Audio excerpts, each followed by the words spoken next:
ये जांच का विषय है और सरकार एक जिम्मेवार सरकार है, इसलिए निश्चित रूप से हर एक बात का जवाब जांच के साथ साथ जनता के सामने, देश के सामने दूध का दूध और पानी का पानी रखेगी। लेकिन मैं ये ज़रूर कहना चाहता हूँ कि जो सरसरी तौर पर मुझे ध्यान में आया है, जो मैंने पेन डाउन किया है, वो आपके साथ मैं ज़रूर चर्चा करूँगा।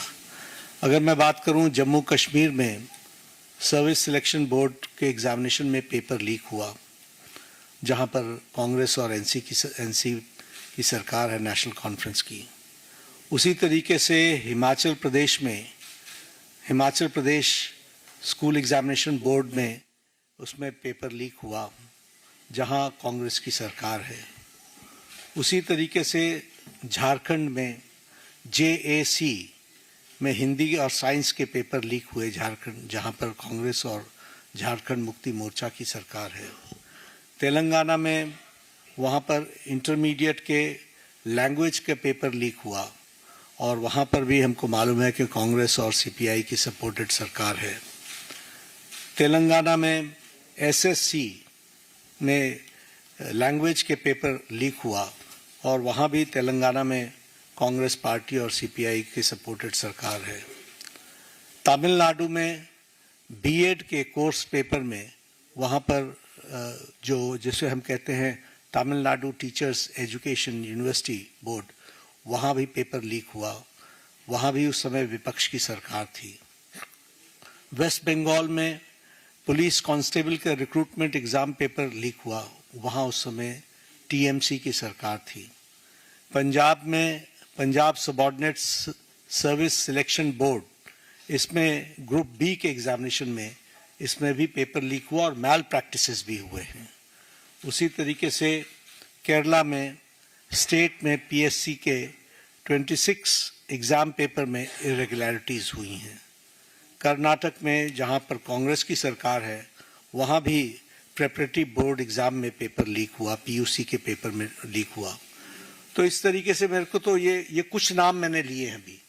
ये इसकी बहुत लंबी फेयर लिस्ट है, जिसके बारे में हम चर्चा चाहेंगे कि जब चर्चा हो। लेकिन मैं पूछना चाहूँगा विपक्ष के नेता से, राहुल गांधी जी से, कि आप सिलेक्टिव क्यों हैं?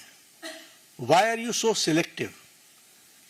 आपने UPA की और UPA के सपोर्टेड सरकारों को, जिसे हम इंडी गठबंधन कहते हैं, इंडी अलायंस कहते हैं, उनकी गवर्नमेंट्स के बारे में आपने क्यों नहीं चर्चा की? क्यों आपने अपने आप को उससे अलग रखा?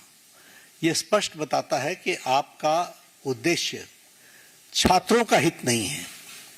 आपका उद्देश्य एजुकेशन में बढ़ोतरी हो, एजुकेशन की क्वालिटी में बढ़ोतरी हो, स्टूडेंट्स को जस्टिस मिले, इसमें आपका इंटरेस्ट नहीं है। आप स्टूडेंट्स के विषयों को, डिमांड्स को लेकर के आप पॉलिटिकल माइलेज लेना चाहते हैं, राजनीतिक रोटियां सेकना चाहते हैं, जो कि दुर्भाग्यपूर्ण है। लेकिन मैं इस मोड़ पर एक बात जरूर कहना चाहूँगा कि यह समय ये नहीं है कि हमारी सरकारें, आपकी सरकारें, तुम्हारी सरकारें, इस तरीके से हम इन चीज़ों को विभाजित करें। ये गंभीर मसला है और जैसा मैंने आपके सामने कुछ नाम गिनाए, ये बड़ी लंबी लिस्ट है जिसमें UPA की सरकारें इन्वॉल्व हैं, जहां पेपर लीक हुआ है। लेकिन हम आरोप प्रत्यारोप से बाहर निकल करके हमें इस पर चर्चा करनी चाहिए, और चर्चा करने का जो सबसे अच्छा माध्यम है वो है सदन, वो है पार्लियामेंट, और हम चर्चा के लिए तैयार हैं। गहन चर्चा हो, गहन चर्चा के माध्यम से इसकी बारीकियों में हम जाएं। What are the factors which are leading for paper leak? Who are the people involved? And how the central government has responded? हमने किस तरीके से, जब हमारे ध्यान में कोई पेपर लीक आया है, तो हमने किस तरीके से इसको एड्रेस किया है, और बाकी सरकारों को भी किस तरीके से इसमें एड्रेस करना चाहिए।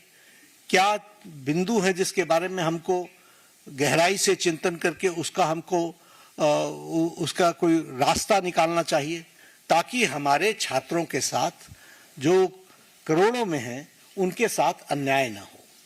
और भारतीय जनता पार्टी एनडीए इस मामले में मोदी जी के नेतृत्व में बहुत गंभीर है और बहुत गंभीरता से हमने इन विषयों को लिया है और इसीलिए हमने चाहा है कि संसद में इसकी चर्चा हो। Short duration discussion, long duration discussion, business advisory committee में आप तय करो कितना समय आपने लेना है, 12 घंटे लेना है, 18 घंटे लेना है। राज्यसभा में मैं लीडर ऑफ द हाउस के नाते मैंने हमेशा इस बात को माना है कि जो विपक्ष जितने आवर्स तय करे हम चर्चा के लिए तैयार हैं, सरकार चर्चा के लिए तैयार है और विपक्ष को इस बात को ध्यान में लेकर के उसे गोल पोस्ट नहीं चेंज करना चाहिए। हम आरोप नहीं लगा रहे हैं, आरोप प्रत्यारोप नहीं होना चाहिए। हम इस समस्या का किस तरीके से निदान कर सकते हैं उसके बारे में हमको सोचना चाहिए और पार्लियामेंट सबसे उपयुक्त फोरम है जहां हम गहराई से इसकी चिंतन कर सकते हैं। ड्यूरेशन विपक्ष तय करे और उसमें हर एक एस्पेक्ट्स के बारे में चर्चा हो और हम कोई ठोस नीति लेकर के आए, क्योंकि बच्चे कोई हमारे हैं आपके हैं, वो देश के भविष्य हैं और देश के भविष्य की चिंता करना हमारी जिम्मेवारी है और हमारी जिम्मेवारी में सरकार के साथ साथ विपक्ष की जिम्मेवारी भी है। इसलिए विपक्ष भी अपनी जिम्मेवारी को निभाए और हम सब साथ मिलकर इसका समाधान करें और कोई स्थायी समाधान की दिशा में हम आगे बढ़ें, ऐसा मैं निवेदन करना चाहता हूं। आज मेरी तरफ से इतना ही कहना है। मैं फिर आपको आश्वस्त करता हूं कि मोदी जी के नेतृत्व में चलने वाली सरकार जिम्मेवार सरकार, रिस्पॉन्सिबल गवर्नमेंट, रिस्पॉन्सिव गवर्नमेंट, ये हमेशा आतुर है कि सभी बातों की संसद में चर्चा होनी चाहिए और हम चर्चा के लिए तैयार हैं। एक मिनट 2-3 सवाल ले पाएंगे, ज्यादा सवाल ले नहीं पाएंगे हम लोग।